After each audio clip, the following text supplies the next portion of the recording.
Little girl celebrates her birthday alone. Disguised millionaire sees and does something incredible. If you enjoyed this story, subscribe to the channel and type HOPE in the comments. A beautiful piece of good news may come your way very soon. And don't forget to tell us where you're watching from. The morning light struggled through the thin curtains of the small apartment on Maple Street, casting long shadows across the modest living room where Sarah Martinez lay on a mattress placed directly on the floor. At 35, her once vibrant face showed the wear of years spent fighting both poverty and an illness that seemed to grow stronger each day. But today wasn't about her struggles. Today was about Grace. "Mama, is it really my birthday?" Grace asked, her 7-year-old voice filled with the kind of hope that only children possess. Her blonde hair, inherited from a father she'd never met, fell in gentle waves around her shoulders as she knelt beside her mother's makeshift bed. Sarah managed a weak smile, her hand reaching out to stroke her daughter's cheek. "Yes, sweetheart, it's November 15th, and you're officially 7 years old today." Her voice carried both joy and heartbreak. Joy for her beautiful daughter, heartbreak for the celebration she couldn't provide. Grace bounced slightly on her knees, her blue eyes sparkling with excitement despite their humble surroundings. The apartment was clean but sparse, with mismatched furniture that had seen better days and walls that desperately needed fresh paint. The kitchen consisted of a small refrigerator, a 2-burner stove, and cabinets that rarely held more than the essentials. "Will we have cake, Mama?" Grace asked, though she tried to hide the hope in her voice.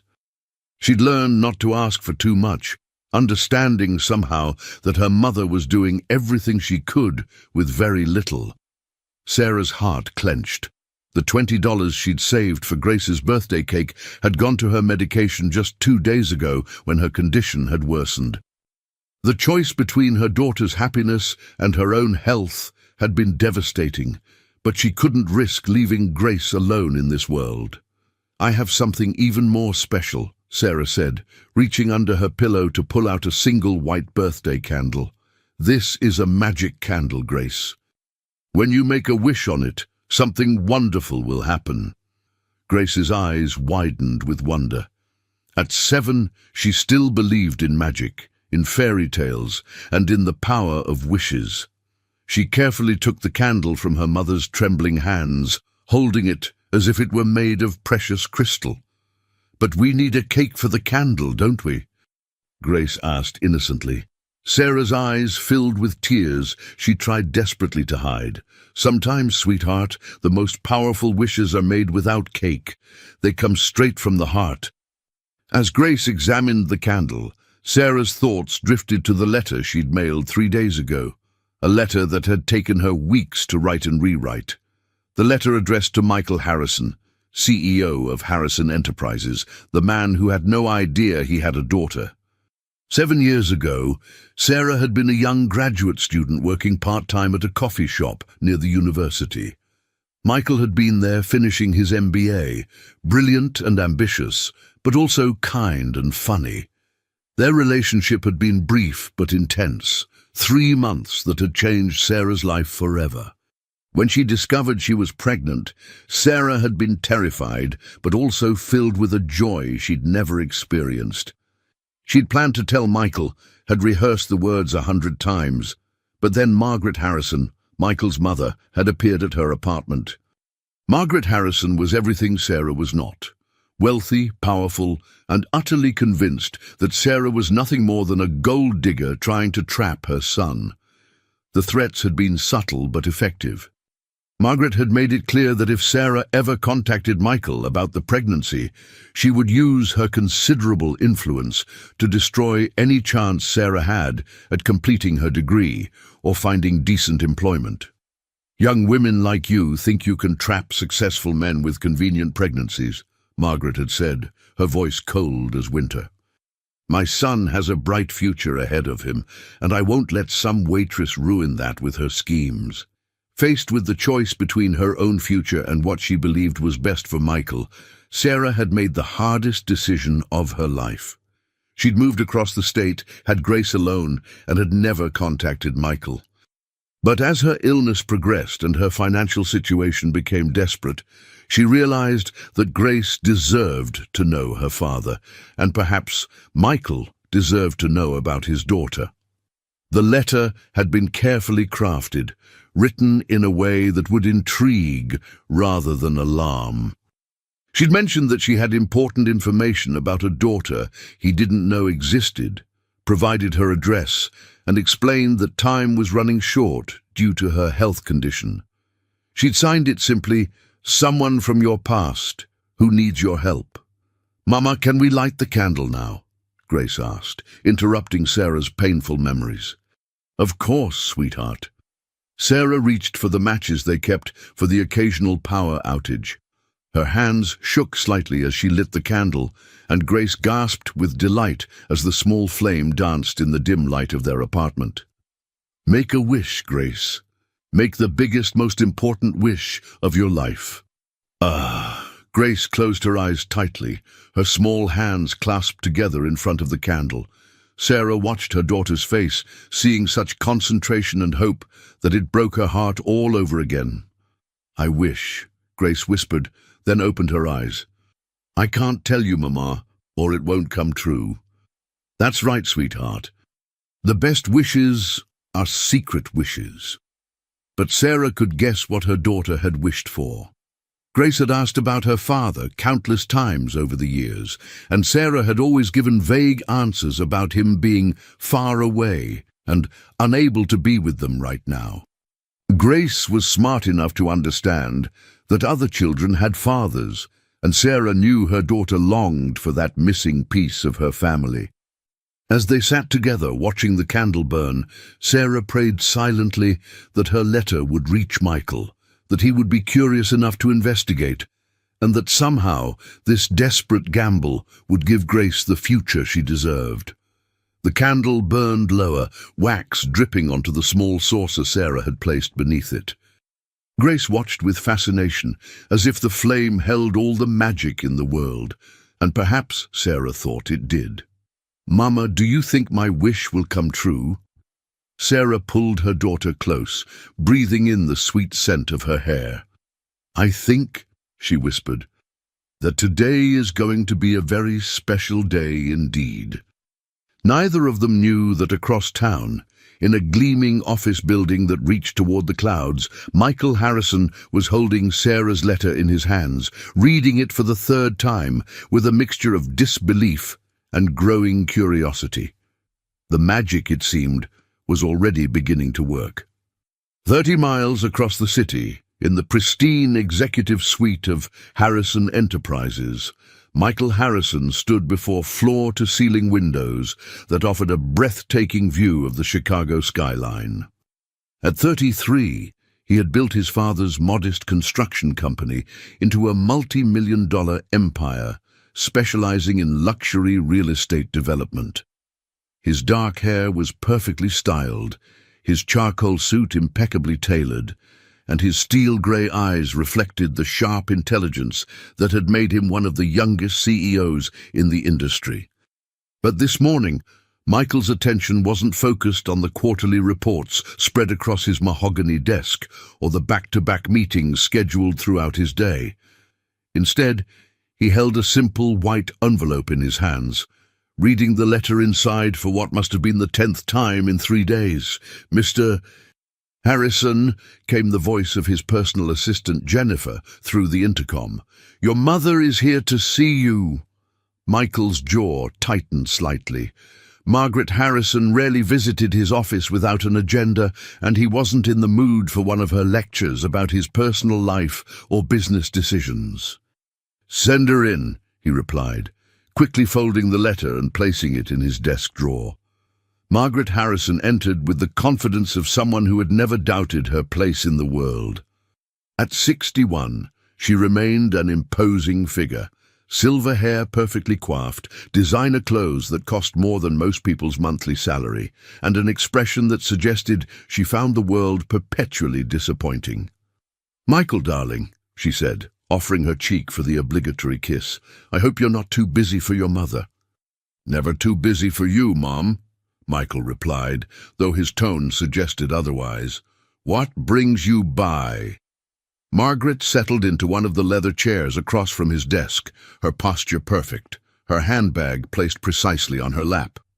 "I wanted to discuss the Henderson project and also to remind you about the charity gala next weekend. Patricia Henderson will be there, and I think it's time you considered settling down with someone suitable." Michael suppressed a sigh. Patricia Henderson was the daughter of one of his mother's closest friends. Beautiful, well-educated, and from an appropriately wealthy family. She was also incredibly boring and seemed more interested in his bank account than in him as a person. "Mom, I've told you before. I'm not looking to get married right now. I'm focused on the business." "You're 33, Michael. Your father had already given me 2 grandchildren by the time he was your age." Margaret's voice carried the familiar note of disapproval that had followed Michael throughout his adult life. As his mother continued her lecture about responsibility and legacy, Michael's thoughts drifted back to the letter in his drawer. The handwriting was elegant, educated, and something about it seemed familiar, though he couldn't place why. The message itself was intriguing and mysterious. "Dear Michael, you don't know me, but we met 7 years ago. I have something important to tell you about a daughter you didn't know existed. Her name is Grace, and she's about to turn 7 years old. I know this sounds impossible, but I have my reasons for waiting until now to contact you. I'm very sick, and time is running short. If you have any curiosity about this claim, please come to 1247 Maple Street, Apartment 2B. I'll be waiting. Someone from your past who needs your help." Michael had spent the last 3 days trying to remember every woman he'd dated 7 years ago. There had been Sarah, the graduate student who worked at the coffee shop near his university. They'd had a brief but intense relationship during his final semester of MBA school. She'd been different from the women his mother usually approved of. Intelligent, passionate about social work, and completely unimpressed by his family's wealth. Then, suddenly, she disappeared from his life without explanation. Could Sarah be the letter writer? The timing would be right, and she was the only woman from that period who had seemed genuinely interested in him rather than his money. But why would she have hidden a pregnancy? Why wait 7 years to contact him? "Michael, are you listening to me?" Margaret's sharp voice cut through his thoughts. "Sorry, Mom. I was thinking about a business matter." Margaret's eyes narrowed slightly. She had an uncanny ability to sense when her son was hiding something from her. "What kind of business matter has you so distracted?" "Nothing important," Michael lied smoothly. "Just a property acquisition that requires some investigation." After his mother left, promising to send him Patricia Henderson's phone number, Michael couldn't concentrate on anything. He found himself staring at the letter, turning over every possible explanation in his mind. The rational part of him insisted it was probably a scam, someone who had researched his past relationships and was trying to extort money with false paternity claims. But something deeper, more instinctive, told him the letter was genuine. There was an urgency in the words, a desperation that felt real. And if there was even a small chance that he had a daughter out there, by the end of the day Michael had made his decision. He would investigate, but carefully. If this was a scam, he needed to protect himself. If it was real, he needed to understand why he'd been kept in the dark for 7 years. He spent the evening researching the address mentioned in the letter. 1247. Maple Street was in a working-class neighborhood about 30 miles from downtown. Not the kind of place where scammers typically operated, but also not somewhere Michael had ever had reason to visit. Through his connections in the real estate industry, Michael discovered that the building was owned by a small property management company. A few discreet inquiries revealed that apartment 2B was rented to someone named Sarah Martinez, and that the building's water system was scheduled for maintenance and repairs due to ongoing issues with low pressure and intermittent outages. Sarah Martinez. The name hit him like a physical blow. Sarah Collins had been her maiden name 7 years ago. She must have married, though Michael found no record of a husband or father listed on any public documents associated with the address. As he sat in his penthouse apartment that night, overlooking the glittering lights of the city, Michael made a plan. He would visit the address, but not as Michael Harrison, CEO. He would go as Mike, a maintenance worker hired to fix the water system.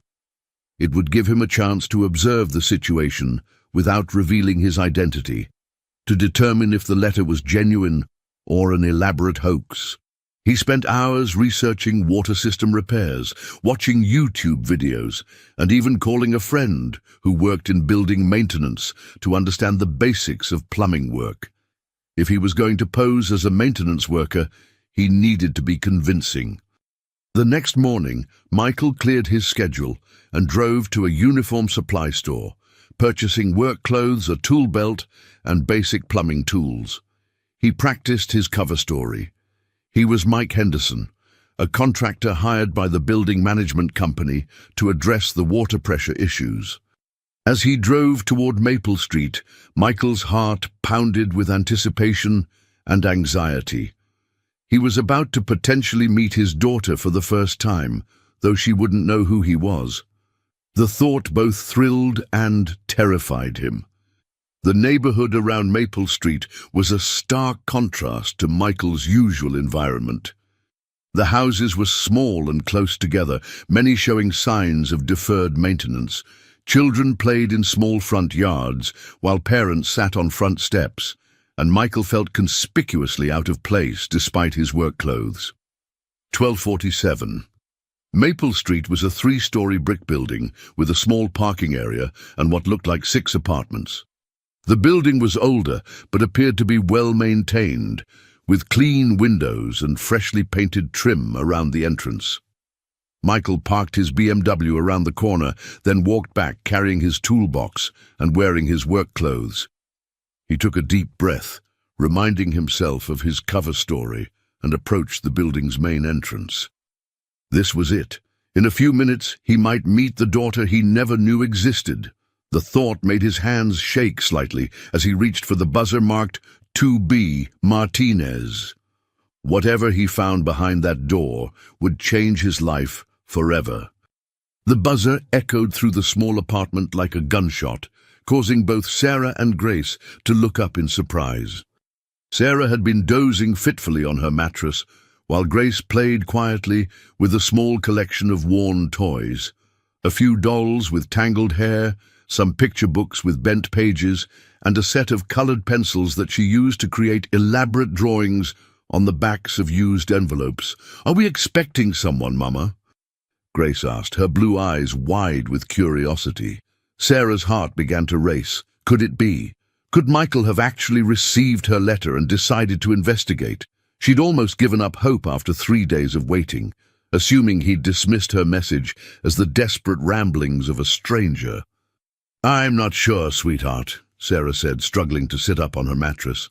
Her condition had worsened over the past week, leaving her weaker and more fatigued than ever. "Could you see who it is?" Grace skipped to the small window that overlooked the building's entrance. Standing on her tiptoes, she peered down at the street below. "There's a man with a toolbox, Mama. He's wearing work clothes." Sarah's heart sank slightly. Not Michael, then. Probably just the maintenance worker the building manager had promised to send to fix their water pressure issues. "That must be the repairman for our water," Sarah told Grace. "Can you buzz him in, sweetheart?" Grace pressed the button that unlocked the main door, then returned to her position by the window to watch the man enter the building. "He's coming upstairs now, Mama." A few moments later, there was a gentle knock on their apartment door. Sarah struggled to her feet, smoothing down her worn sweater and running her fingers through her hair. She hated for strangers to see her in such a weakened state, but there was no choice. "Just a minute," she called out, making her way slowly to the door. When Sarah opened the door, she found herself face to face with a tall man in his early 30s, wearing navy work clothes and carrying a professional-looking toolbox. He had dark hair under a baseball cap and striking grey eyes that seemed somehow familiar, though she couldn't place why. "Mrs. Martinez, I'm Mike Henderson," the man said, his voice deep and carefully controlled. "I'm here about the water pressure issues you've been having."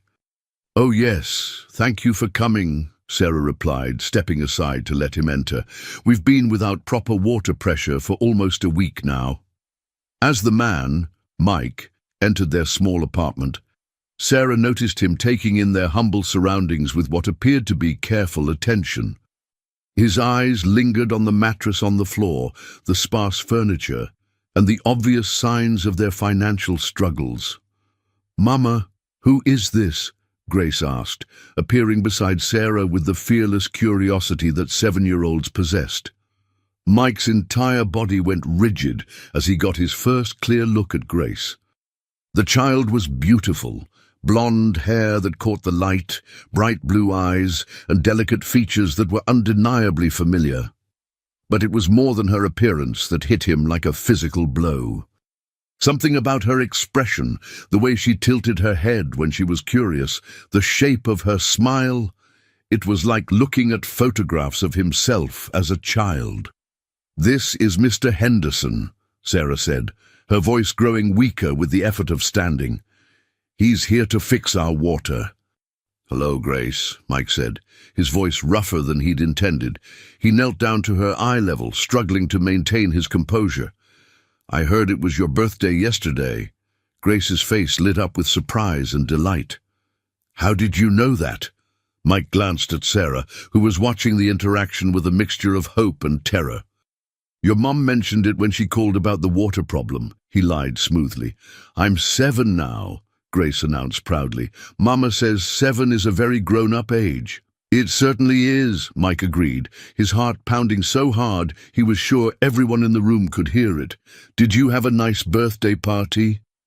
Grace's expression dimmed slightly, but she maintained her cheerful demeanor with the resilience that children often display in difficult circumstances. "We didn't have a big party, but Mama gave me a magic candle, and I made a very important wish." "A magic candle?" Mike asked, genuinely interested. "Yes, and Mama says that when you make a wish on a magic candle, something wonderful happens."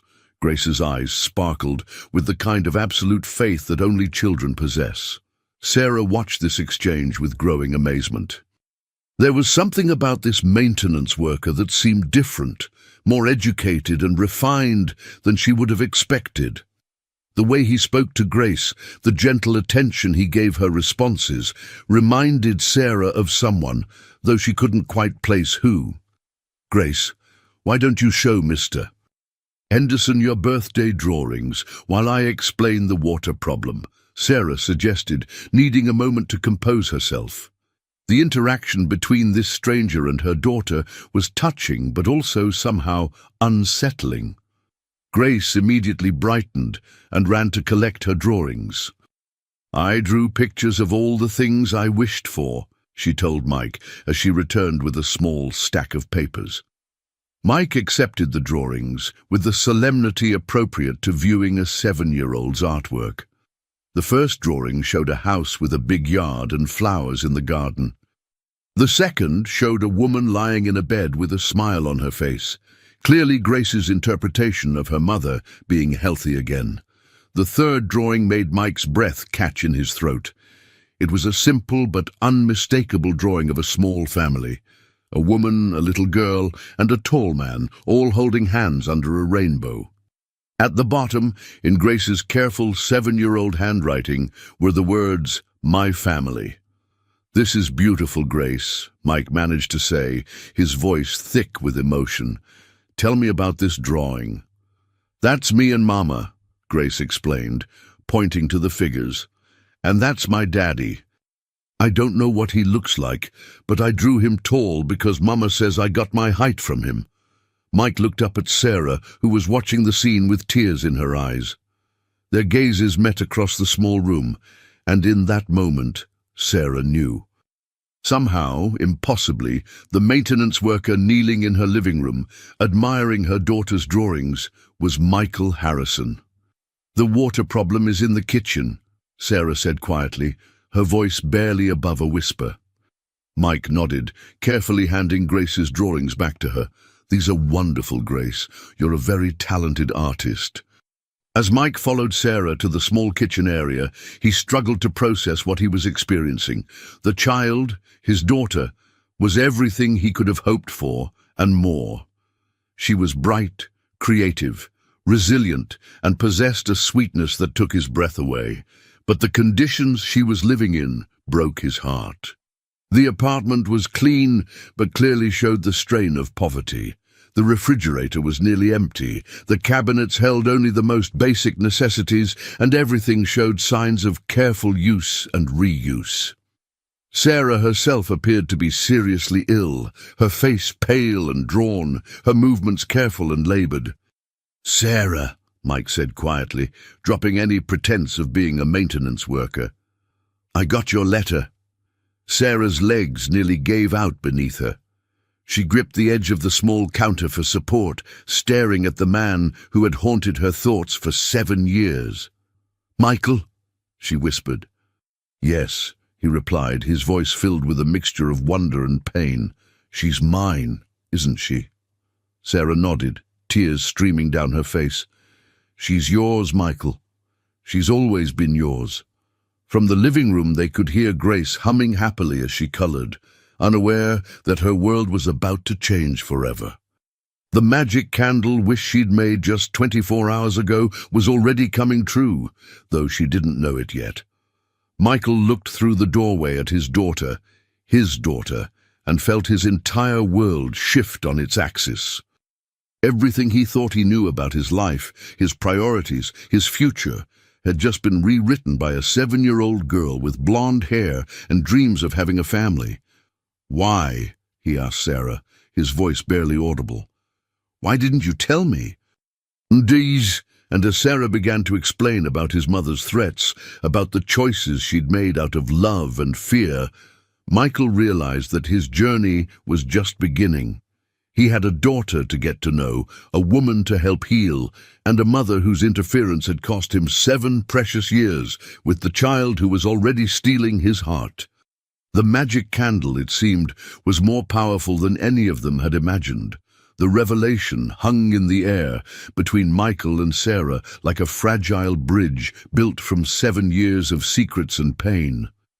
In the living room, Grace continued her innocent humming, completely unaware that her life was about to transform in ways she couldn't imagine. "Your mother," Sarah began, her voice trembling as she gripped the kitchen counter for support, "came to see me when I was 3 months pregnant. I hadn't even started showing yet, but somehow she knew." Michael's face hardened. Throughout his life, his mother had orchestrated events to align with her vision of what was best for the family. But this level of interference felt like betrayal on an unimaginable scale. "She said I was nothing but a gold digger trying to trap you with a convenient pregnancy," Sarah continued, each word clearly painful to speak. "She told me that if I ever contacted you about the baby, she would use her influence to make sure I never graduated, never found decent work, never had any kind of future." "She threatened you," Michael said, his voice low and dangerous. "She threatened my pregnant girlfriend and kept me from knowing about my own child." Sarah nodded, tears flowing freely now. "I was so scared, Michael. I was just 28, trying to finish my master's degree in social work, working part-time at that coffee shop to pay rent. I had no family, no money, no resources to fight someone like Margaret Harrison. She made it clear that you would never believe me over her, and that even if you did, the scandal would damage your career and your family's reputation." Grace's voice drifted in from the living room as she sang a made-up song about rainbows and birthday wishes, her pure joy a stark contrast to the heavy conversation in the kitchen. "So you disappeared," Michael said, understanding beginning to dawn. "You just vanished from my life without explanation." "I thought I was protecting you," Sarah whispered, "and protecting Grace. I moved here, changed my name back to Martinez, had her alone. I worked 2 jobs while she was little, cleaning offices at night after my day job at a local clinic. I managed to keep us afloat until—" She gestured weakly at herself. "Until you got sick," Michael finished. "Lupus?" Sarah said simply. "It's been getting progressively worse over the past 2 years. The medications are expensive and I can barely work anymore. Some days I can't even get out of bed. Grace has learned to make her own breakfast, to be so independent it breaks my heart. That's why I finally wrote to you. Not for me, but for Grace. She deserves to know her father, and you deserve to know about her." Michael ran his hands through his hair, his mind racing. 7 years of his daughter's life, lost forever.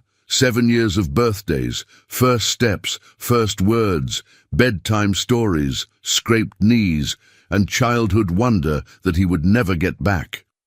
The rage he felt toward his mother was unlike anything he'd ever experienced. "Tell me about her," he said suddenly. "Tell me about Grace. What was she like as a baby? When did she first walk? What's her favorite color? What makes her laugh?" His voice cracked with the desperate need to know everything he'd missed. Sarah's expression softened, and despite her exhaustion, a mother's pride shone through. "She was the most beautiful baby, Michael. She had these incredible blue eyes from the moment she was born, your eyes. She was curious about everything, always reaching for things, always babbling as if she had so much to tell the world." "When did she start walking?" 11 months. Sarah smiled through her tears. "And once she started, she never stopped. She would toddle around our tiny apartment, pointing at everything and saying, 'What's that? What's that?' She was speaking in full sentences by 18 months. The pediatrician said she was remarkably advanced." Michael felt his chest tighten with a mixture of pride and profound loss. "What else?" "She's always been an artist," Sarah continued. "Even before she could hold a crayon properly, she was scribbling pictures and telling elaborate stories about what she'd drawn. She sees magic in everything. Clouds that look like animals, flowers that she's convinced are fairy houses, stones that she collects because they're special. And her favorite color? Purple." Sarah laughed softly, "but not just any purple. Princess purple, she calls it. She has very specific opinions about which shades are acceptable, and she's obsessed with butterflies. She knows all their names, can tell you which ones migrate and which ones don't." Michael absorbed every detail, filing away these precious insights into his daughter's personality. "Does she ask about me?" Sarah's smile faded slightly. "All the time, especially at night when I tuck her in. She wants to know if you're tall, if you're smart, if you would like her drawings. I always tell her that any father would be lucky to have such an amazing daughter, but that seems to make her more curious, not less." "I need to call my attorney," Michael said finally, "and my doctor. We're going to get you the best medical care available, and we're going to make sure Grace has everything she needs." "Michael, I don't want your charity," Sarah said with as much dignity as she could muster. "I just wanted Grace to know you exist." "This isn't charity," Michael replied firmly. "This is me taking care of my family, something I should have been doing for the past 7 years. Before Sarah could respond, Grace appeared in the kitchen doorway looking concerned. Her small face was scrunched with worry, and she was carrying one of her drawings. "Mama, Mr. Henderson," Grace said softly, "why are you both crying? Are you sad about something?" Michael and Sarah exchanged glances. "How do you explain to a 7-year-old that her entire world is about to change? How do you tell a child that the father she's dreamed about is standing right in front of her? Michael knelt down to Grace's eye level, his heart pounding. Grace, I need to tell you something very important. Can you come sit with me for a minute? Grace nodded solemnly and took his offered hand, allowing him to lead her to the small couch in the living room. Sarah followed slowly, settling beside them on the worn cushions. Grace still clutched her drawing. Michael could see it was another family picture, this one showing 3 stick figures standing in front of a house with a large sun overhead. Grace, Michael began, struggling to find the right words. Sometimes grown-ups make mistakes, and sometimes those mistakes mean that families don't get to be together when they should be. Like when parents get divorced, Grace asked, with the matter-of-fact wisdom of a child who had learned about the world through observation and questions. Something like that, Michael agreed. Grace, I'm not really a repairman. I came here today because your mama sent me a letter telling me about you. Grace's brow furrowed in confusion. Why would mama send you a letter about me? Michael took a deep breath, knowing that his next words would change everything. Because, sweetheart, I'm your daddy. The silence that followed seemed to stretch on forever. Grace stared at Michael with wide blue eyes, processing this information with the seriousness of someone much older than 7.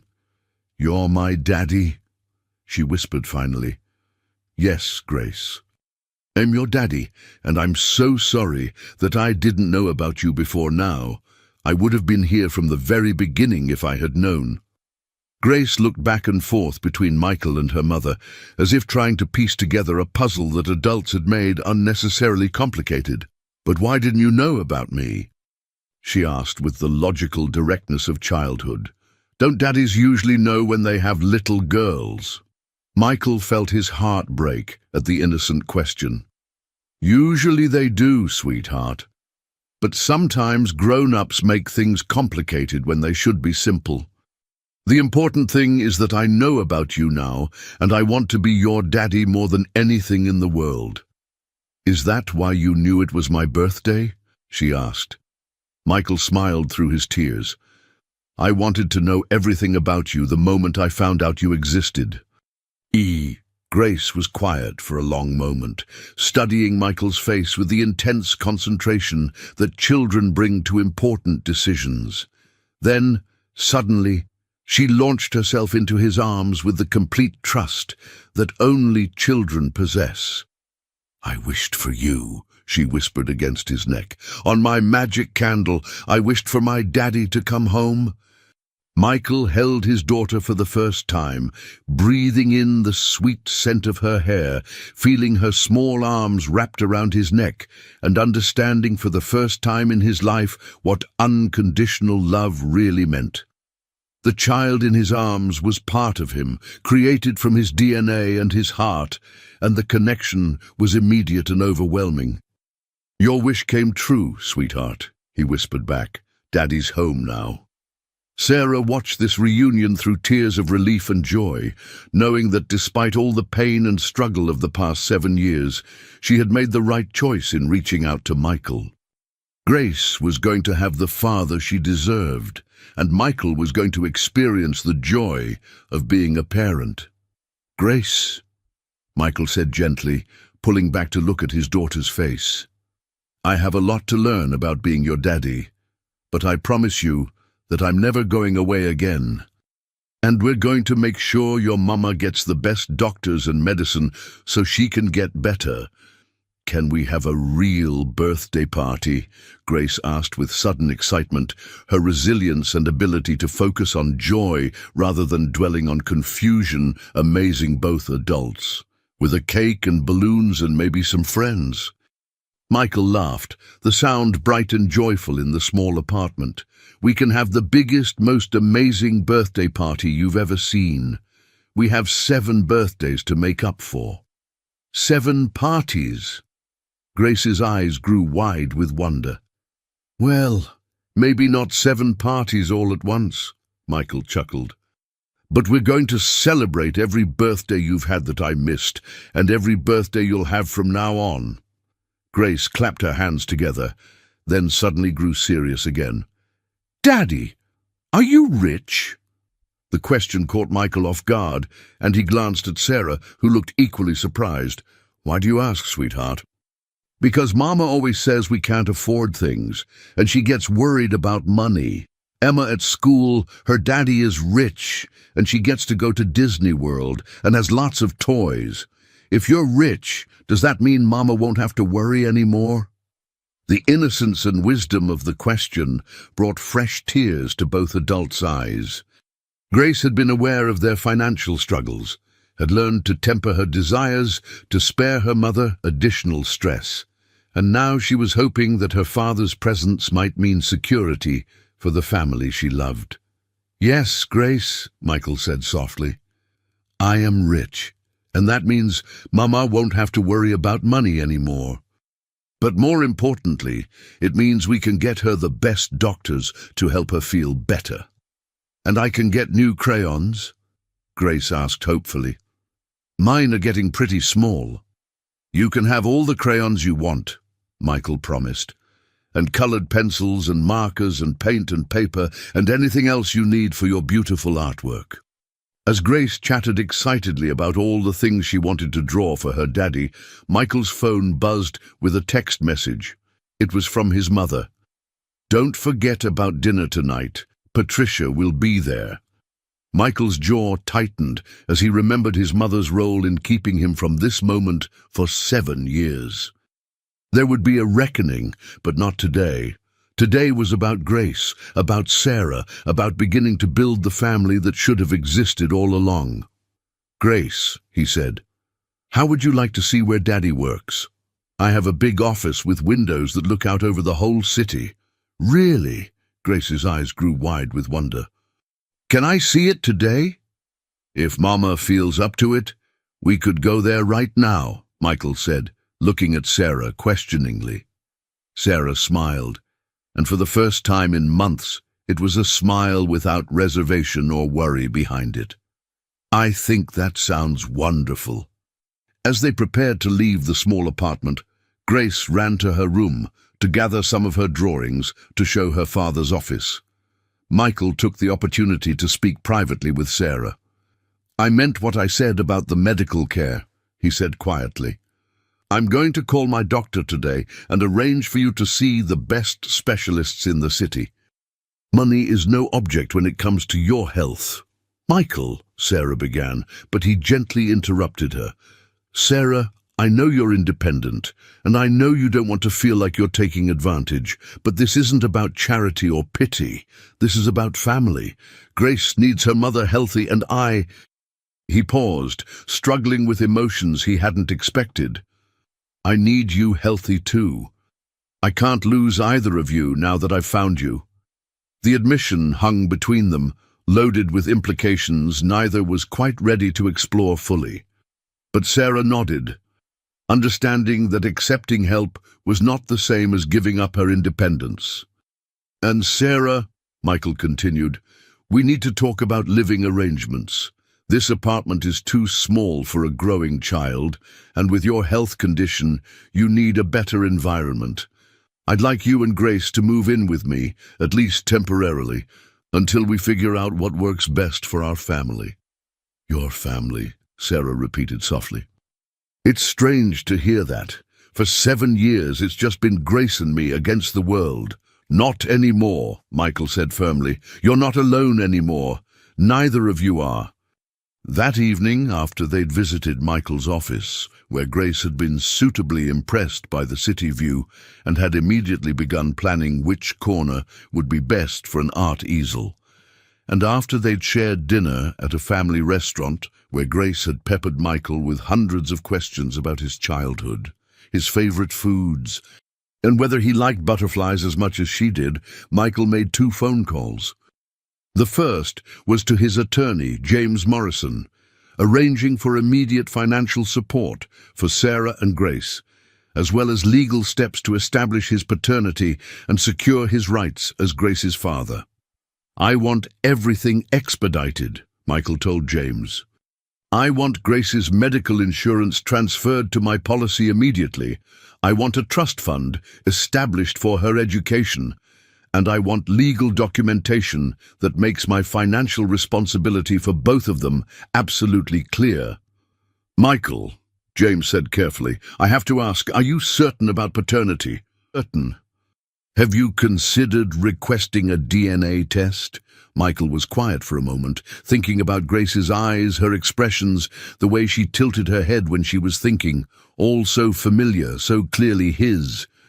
But more than that, he thought about the connection he'd felt from the moment he'd seen her, the certainty that had settled in his bones.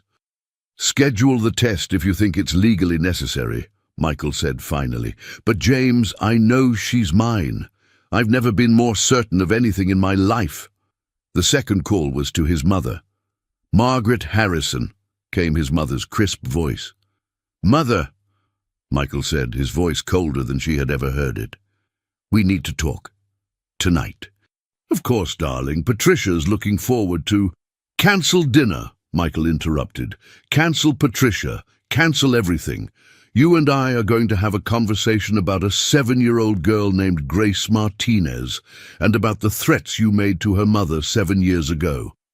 The silence on the other end of the line told Michael everything he needed to know. His mother remembered exactly what she had done, and she knew that her carefully constructed world was about to crumble around her. Michael, she began, her voice smaller than usual, I think there's been some misunderstanding. 7 years, Mother, Michael cut her off. 7 years of my daughter's life that you stole from me. 7 years of her believing her father didn't want her. 7 years of Sarah struggling alone, getting sicker and poorer, because you decided you knew what was best for everyone. You don't understand, Margaret began. I understand perfectly, Michael said. I understand that you threatened a pregnant woman. I understand that you kept me from my own child. I understand that your prejudices and your need to control my life have cost me the most important relationship I could ever have. Margaret's voice grew smaller, more defensive. She was just a waitress, Michael. She wasn't suitable for our family. She had no money, no connections, no breeding. I was protecting you from making a terrible mistake that would have ruined your future. The only terrible mistake, Michael replied, was trusting you to have my best interests at heart. Grace is the most remarkable child I've ever met, and Sarah is an incredible woman who raised our daughter alone while battling a serious illness, all because you couldn't see past your own snobbery and need for control. Michael, please.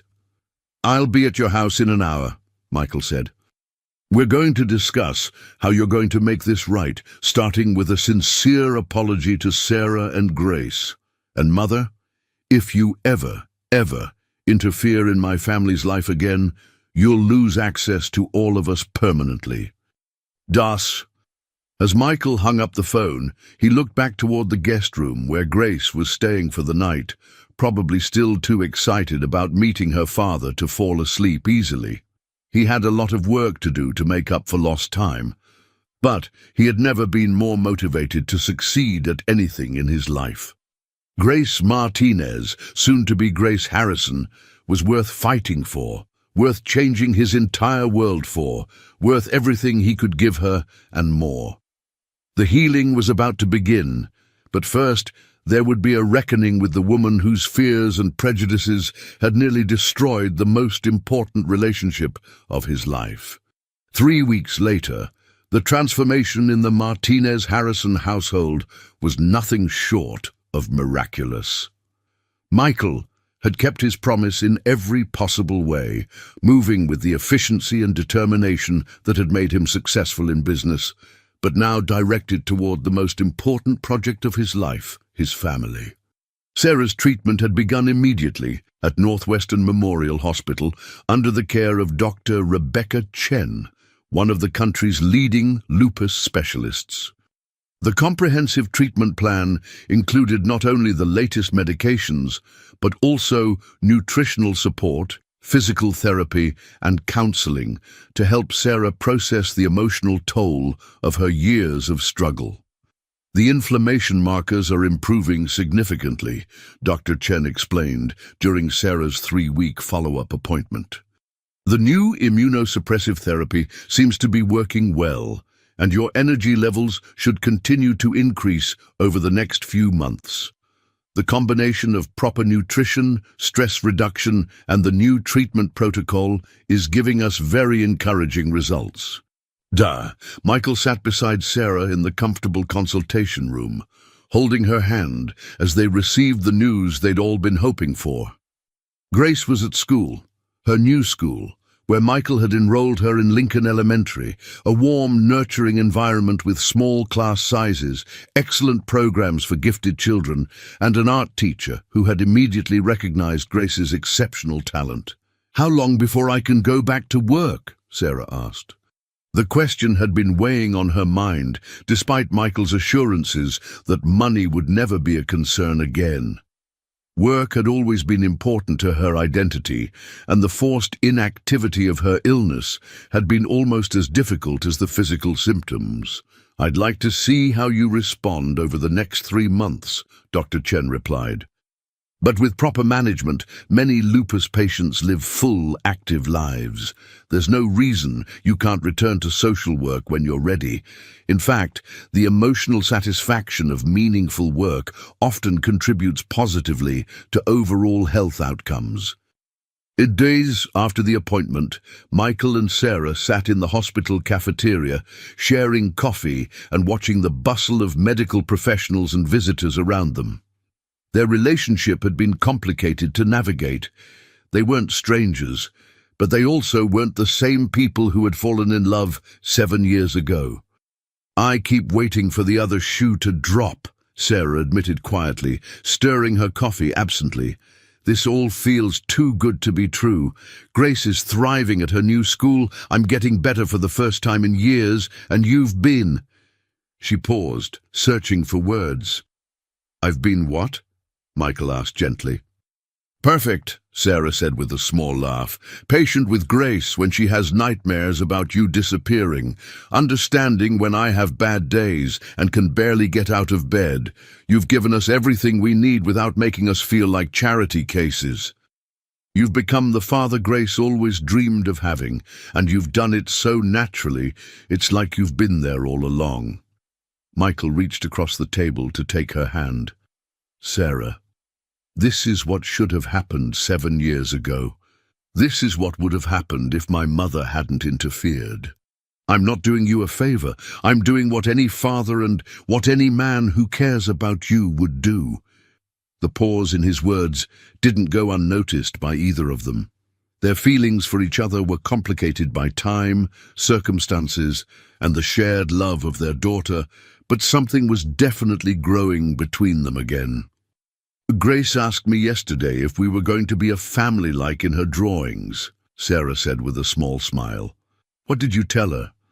"I told her that families come in all different shapes, and that the most important thing is that everyone loves and takes care of each other." Michael nodded, understanding the wisdom in her response. "She's remarkable, Sarah. I know I've only known her for 3 weeks, but she's the most amazing child I've ever met. The way she's adapted to all these changes, the way she's embraced having me in her life without any resentment about my absence. It speaks to the incredible job you've done raising her." "She gets that from both of us," Sarah replied, with a warmth that made Michael's heart skip. "She has your intelligence and determination, but also your kindness. And she definitely has your stubborn streak." They laughed together, and for a moment it felt like the easy companionship they'd shared years ago. The attraction was still there, but now it was complicated by parenthood, by years of separation, by the knowledge of how much they'd both changed. "How are things with your mother?" Sarah asked carefully. The confrontation between Michael and Margaret Harrison had been legendary, according to Michael's account, but Sarah hadn't pressed for details. Michael's expression grew more serious. "Difficult. She's agreed to family therapy, which is a condition I set for her having any relationship with Grace. But she's struggling to understand why her actions were wrong. She keeps saying she was protecting me, protecting the family reputation. And what do you say to that? I tell her that she didn't protect anything. She destroyed it. She cost me 7 years with my daughter, 7 years of watching Grace grow up, 7 years of being there for you when you needed support. Michael's voice grew harder. She made decisions about my life and Grace's life without consulting either of us, and the consequences have been devastating. Sarah squeezed his hand. Will she come around? She'll have to, if she wants to be part of Grace's life. Grace deserves to know her grandmother, but only if Margaret can learn to treat our family with respect and love, not judgment and interference. That evening, Michael attended Grace's school play, her first performance since starting at Lincoln Elementary. She played a sunflower in the class production of The Garden of Friendship, and Michael's chest swelled with pride as he watched his daughter deliver her lines with confidence and joy. "That's my daddy," he heard Grace whisper loudly to the little girl, playing a rose beside her, and Michael felt his heart might burst from happiness. After the play, they celebrated at Grace's new favorite restaurant, Pancake Paradise, a family diner that served breakfast all day and had crayons on every table. Grace colored enthusiastically while she told Michael about her new friends, her favorite teacher, Mrs. Rodriguez, and her plans for the upcoming science fair. "Mrs. Rodriguez says I should enter my butterfly project," Grace explained, carefully coloring a butterfly on her placemat. "I've been studying monarch migration patterns, and I have all these charts showing their routes from Canada to Mexico."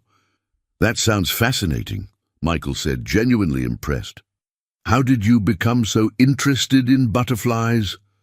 Grace looked up from her coloring, her expression suddenly serious.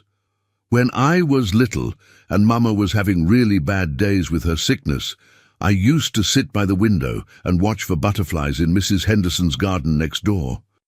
Mama told me that butterflies were symbols of transformation, that they start as one thing and become something completely different and beautiful." Michael felt his throat tighten with emotion. "And what did you think about that?" "I thought maybe Mama would transform too and get better. And maybe our life would transform and become different and beautiful." Grace returned to her coloring, adding purple touches to the butterfly's wings. "And it did. You came, and Mama's getting better, and everything's different now. Better different." Sarah, who'd been quietly listening to this exchange, reached across the table to stroke Grace's hair. "You're very wise, sweetheart. Daddy, Emma's parents are divorced, but she sees her daddy every weekend and on holidays. Is that what we're going to do?" Grace asked, with the directness that never failed to catch Michael off guard. Michael looked at Sarah, seeing his own uncertainty reflected in her eyes. They'd been taking things day by day, focused on Grace's adjustment and Sarah's health, but they hadn't really discussed what their long-term arrangement would look like. "Well, sweetheart," Michael said carefully, "Mama and Daddy are going to figure out what works best for our family. The most important thing is that you get to spend lots of time with both of us." "Could we all live in the same house?" Grace asked hopefully. "Like a real family?" The question hung in the air, loaded with possibility and complexity. Michael found himself holding his breath, waiting for Sarah's response. "Maybe someday, Grace," Sarah said gently. "But for now, we're all learning how to be a family together, and that takes time." Grace seemed satisfied with this answer and returned to her coloring, but Michael could see the wheels turning in her young mind. She was smart enough to understand that adult relationships were complicated, but innocent enough to believe that love could solve anything. Later that evening, after they'd tucked Grace into her new bed in the beautiful bedroom Michael had created for her in his penthouse, complete with a princess canopy, a desk for drawing, and walls painted in her beloved princess purple, Michael and Sarah sat on his terrace overlooking the city lights. "She wants us to be together," Sarah said quietly, wrapping Michael's jacket around her shoulders against the cool November air. "Is that what you want?" Michael asked, his voice careful and hopeful. Sarah was quiet for a long time, considering her words. 7 years ago, I thought we could have had something wonderful together. We were so compatible, so easy with each other. But then your mother made it clear that I wasn't welcome in your world, and I convinced myself that maybe she was right. Maybe we were too different, from two different backgrounds. And now I see how you are with Grace, how you've stepped up without hesitation, how you've taken care of both of us without making us feel like charity cases. I see the man I fell in love with, but stronger, more mature." She paused, looking out at the glittering skyline. "But I also know that we can't just pick up where we left off. We're different people now, and we have Grace to consider." Michael nodded, understanding the wisdom in her caution.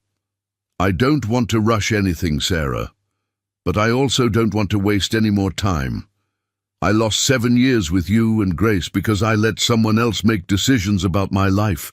I won't make that mistake again. What about your social circle, your business associates? What will they think about you suddenly having a 7-year-old daughter and a girlfriend who used to be a waitress?" Michael turned to face her fully. "Sarah, if anyone in my social circle has a problem with my family, then they're not people I want in my life. Grace is the best thing that's ever happened to me, and you're the woman who gave her to me and raised her to be incredible. Anyone who can't see how lucky I am to have both of you isn't worth my time." "And your mother?" Sarah asked. "She's made it clear that she still doesn't approve of me." Michael's expression hardened slightly. The confrontation with his mother 3 weeks ago had been one of the most difficult conversations of his life, but it had also been necessary. Margaret Harrison had been forced to confront the consequences of her interference, though she still struggled to understand why her actions had been wrong. "My mother is going to have to accept that Grace and you are part of my life now," Michael said firmly. "She can choose to be a loving grandmother and treat you with respect, or she can choose to have limited contact with all of us. But she will never again have the power to keep our family apart." Udi. As they sat together in comfortable silence, both Sarah and Michael felt the weight of possibility around them. They were building something new, not trying to recreate the past, but creating a future that honored their shared love for Grace while allowing space for whatever might grow between them. "Can I tell you something?" Sarah said softly. "Anything. I never stopped loving you, even when I was angry about the situation, even when I convinced myself that we were too different, even when I was struggling alone with a sick baby and no money for medicine. I never stopped loving you." Michael's breath caught. "Sarah, I know it's complicated," she continued. "I know we have a lot to figure out, but I want you to know that what we had was real, and what we might have again could be real too." Michael reached for her hand, intertwining their fingers. "I never stopped loving you either.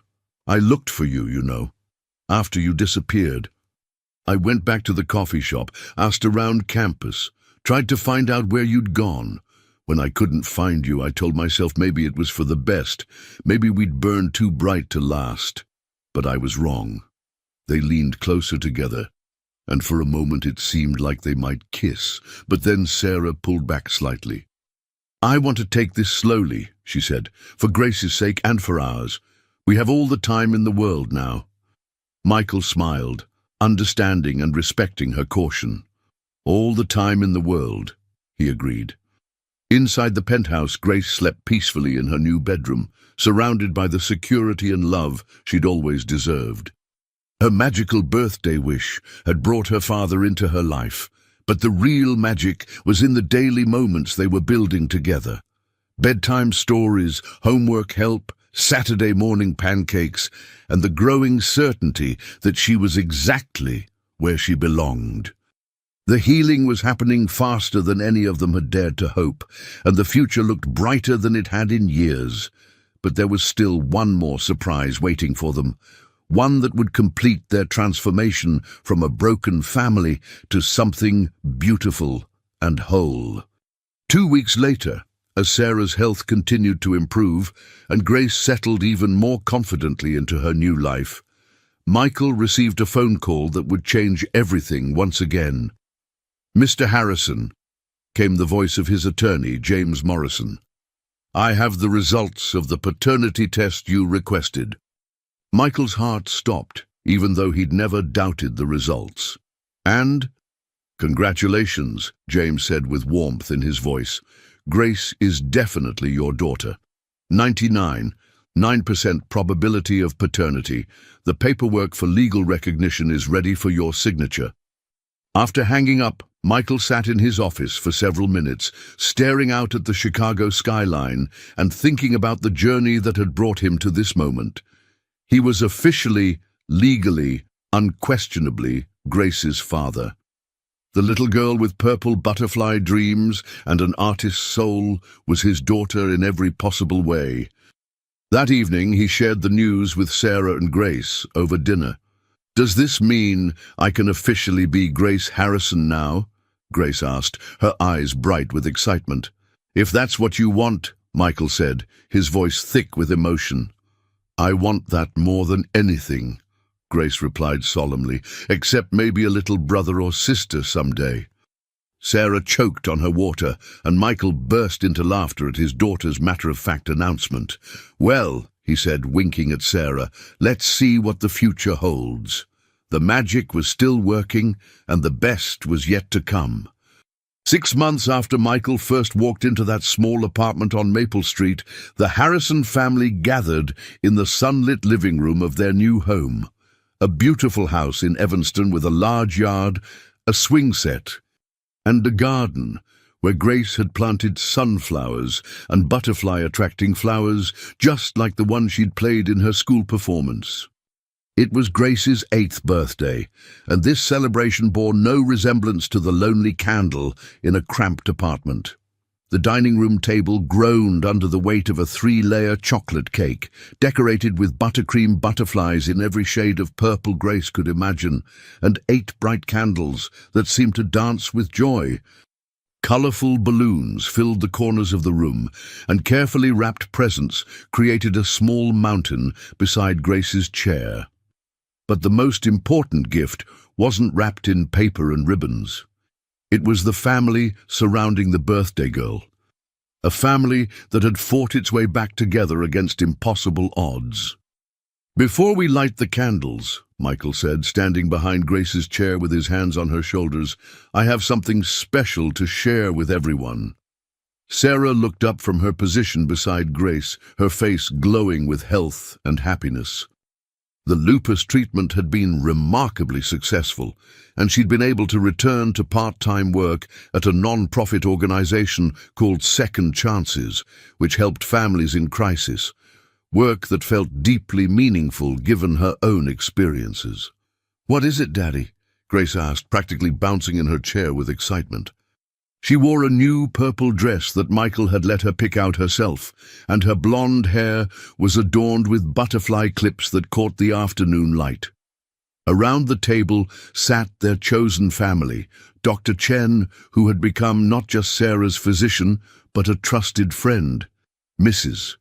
Rodriguez, Grace's teacher, who had become like a surrogate grandmother, James Morrison, Michael's attorney, who had been instrumental in making their legal family status official, and even Margaret Harrison, who sat quietly in the corner looking somewhat uncomfortable but genuinely trying to be supportive. The relationship between Michael's mother and his new family remained complicated, but progress was being made. Margaret had been required to attend family therapy sessions as a condition of maintaining contact with Grace, and slowly she was beginning to understand the damage her prejudices and need for control had caused.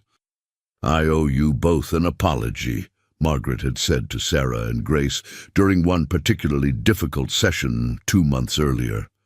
I let my fears about social status and my need to control my son's life blind me to the kind of person you really are, Sarah.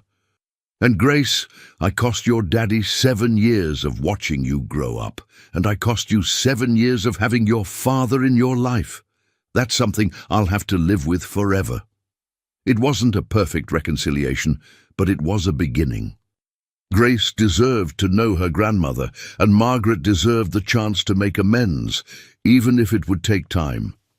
In recent weeks, Margaret had started bringing Grace small gifts, art supplies, books about butterflies, and even a beautiful wooden easel for her bedroom. Michael reached into his jacket pocket and pulled out a small velvet box. "Grace, do you remember when you drew that picture of our family? The one with you and Mama and me all holding hands?" Grace nodded enthusiastically. The drawing now hung framed in Michael's office, where clients and colleagues could see how proud he was of his daughter. "Well," Michael continued, dropping to one knee beside Sarah's chair, "I was wondering if you'd like to help me ask Mama a very important question." Sarah's breath caught as Michael opened the ring box, revealing a stunning but elegant diamond ring that somehow managed to be both breathtaking and perfectly suited to her personality. The center stone was surrounded by smaller diamonds, arranged to look like flower petals, and Grace gasped with delight. "It looks like a butterfly!" Grace exclaimed, leaning closer to examine the ring. "Sarah Martinez," Michael said, his voice thick with emotion. "7 years ago we were kept apart by fear and manipulation. But Grace's courage in writing that letter brought us back together, and every day since then has shown me that you are the love of my life, the mother I want for my children, and the partner I want for everything that comes next." Around the table, their friends watched with tears in their eyes as the scene unfolded. "You're strong, compassionate, brilliant, and the most amazing mother I've ever seen," Michael continued. "You raised our daughter alone through impossible circumstances, and you've created a person so wonderful that she literally wished her family back together. Sarah, I want to spend the rest of my life making up for the time we lost and building the future we should have had all along." Grace watched with wide eyes, understanding that she was witnessing something momentous. She slipped out of her chair and went to stand beside her parents, putting one small hand on each of their shoulders. "Will you marry me?" Michael asked. "Will you let me make this family official in every possible way?" Sarah looked around the table at all the people who had become part of their extended family, then down at Grace, whose face was glowing with excitement and hope. Finally, she looked back at Michael, the man who had appeared in their lives like magic and transformed everything. "Yes," she whispered. Then louder, "Yes, absolutely yes." Grace erupted in cheers as Michael slipped the ring onto Sarah's finger, and the small gathering of friends and chosen family applauded enthusiastically. Even Margaret Harrison managed a genuine smile, and Dr. Chen wiped tears from her eyes. "Can I be the flower girl at your wedding?" Grace asked eagerly, hugging both her parents at once. "You can be anything you want to be," Sarah laughed, pulling her daughter into a tight embrace. "I want to be the flower girl, and I want to help plan everything, and I want my dress to be purple, and can we have butterflies at the wedding?" Grace's words tumbled out in an excited rush. "We can have all the butterflies you want," Michael promised, kissing the top of her head. As the birthday party continued around them, with cake and presents and laughter filling the house that had become their sanctuary, Michael and Sarah found quiet moments throughout the afternoon to simply look at each other and marvel at how far they'd come. Later, after the guests had gone home and Grace had been tucked into bed with her new birthday presents, including a professional set of art supplies from Michael and a beautiful butterfly identification book from Margaret, Michael and Sarah sat on the back porch of their home, watching the sunset paint the sky in shades of pink and gold. "Do you ever think about what might have happened if I hadn't written that letter?" Sarah asked, leaning against Michael's chest as they sat together on the porch swing he'd installed just for moments like this. "Every day," Michael replied, wrapping his arms around her, "but I try not to dwell on the time we lost. I'd rather focus on all the time we have ahead of us." "Grace wants a little brother or sister," Sarah said with a smile in her voice. "Does she now?" Michael laughed. "And what does her mother want?" "Her mother wants whatever will make our family happy and complete." They sat together in comfortable silence, listening to the sound of wind chimes and feeling the solid foundation of the life they'd built together. It hadn't been easy. There had been adjustments, difficult conversations, and moments of doubt. Grace had needed time to adjust to having a father after years of it being just her and her mother. Sarah had struggled with accepting help after years of fierce independence. Michael had had to learn how to be a parent while also navigating the complex dynamics of rekindling a relationship with Sarah, while his mother slowly learned to accept their unconventional family. But they'd faced everything together, with Grace's innocent wisdom often lighting the way forward. "I have something else to tell you," Michael said, his voice suddenly more serious. Sarah turned to look at him. "What?" "I've been talking to my lawyer about something. I want to start a foundation, the Grace Foundation. Something to help single mothers who are facing the kinds of challenges you faced. Medical care, legal assistance, childcare, job training, whatever they need to keep their families together and thriving." Sarah's eyes filled with tears. "Michael, that's perfect. We could help other families stay together when circumstances try to tear them apart. I want you to run it," Michael continued, "when you're ready, when your health is stable. I can't think of anyone better qualified to understand what these families need." "You mean it? I've never been more serious about anything. Well, except maybe asking you to marry me." As they talked about their plans, their dreams, and their hopes for the future, they both felt the deep satisfaction of a life that had found its proper course. Grace's magical birthday wish 2 years ago had set everything in motion, but it was their commitment to each other and to their daughter that had made the magic real. Inside the house, Grace slept peacefully in her bedroom, surrounded by the security of a family that would never be separated again. Her drawings now showed a complete family with rings on the appropriate fingers, and her latest artwork featured a house full of love, laughter, and the promise of little brothers or sisters to come. But perhaps the most beautiful drawing was the one she'd completed that very morning, a picture of 3 butterflies flying together against a rainbow sky, with the words, "My family's transformation," written carefully at the bottom in her improving handwriting. 3 months later, on a beautiful spring day, when the garden was in full bloom and butterflies danced among the flowers that Grace had helped plant, Michael and Sarah were married in their backyard, surrounded by friends, family, and the people who had become part of their journey. Grace walked down the makeshift aisle in a purple dress, scattering flower petals and beaming with joy. When the minister asked if anyone objected to the union, Grace raised her hand and said, "I object," causing everyone to gasp until she continued with a giggle, "I object to waiting any longer for them to be married." The laughter that followed was the kind that comes from pure joy. And when Michael and Sarah kissed as husband and wife, Grace cheered loudest of all. That evening, as they danced under strings of lights in their garden, Sarah whispered to her new husband, "Do you think our story is finished now?" Michael looked over at Grace, who was dancing with her grandmother Margaret, the two of them finally building a real relationship based on love rather than control, and smiled. "I think," he said, "our story is just beginning." 6 months after the wedding, Sarah had wonderful news to share. The Grace Foundation was thriving, having already helped dozens of families, and she was pregnant with their 2nd child. "A little brother or sister?" Grace asked, her eyes wide with wonder when they told her. "We won't know for a few more months," Sarah explained. "I hope it's twins," Grace announced matter-of-factly. "One of each.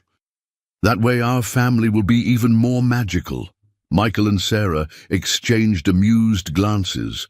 With Grace's track record for wishes coming true, they weren't about to bet against her. As they sat together in their living room, watching Grace draw pictures of the expanded family she was envisioning, they realized that the little girl, who had once celebrated her birthday alone with a single candle, had indeed possessed the most powerful magic of all, the magic of hope, love, and the unshakable belief that families belong together. The magic candle had done its work, but the real magic, the magic of love, forgiveness, second chances, and the courage to reach out when everything seems impossible, would last forever. And somewhere in the world, another little girl might be making a birthday wish on a single candle, hoping for her own miracle. And perhaps, with enough courage and love, her wish would come true too. The Harrison family was complete, healed, and ready for whatever adventures lay ahead. The magic, it turned out, had been inside them all along. It just took a brave little girl, a desperate mother's letter, and a single birthday candle to set it free.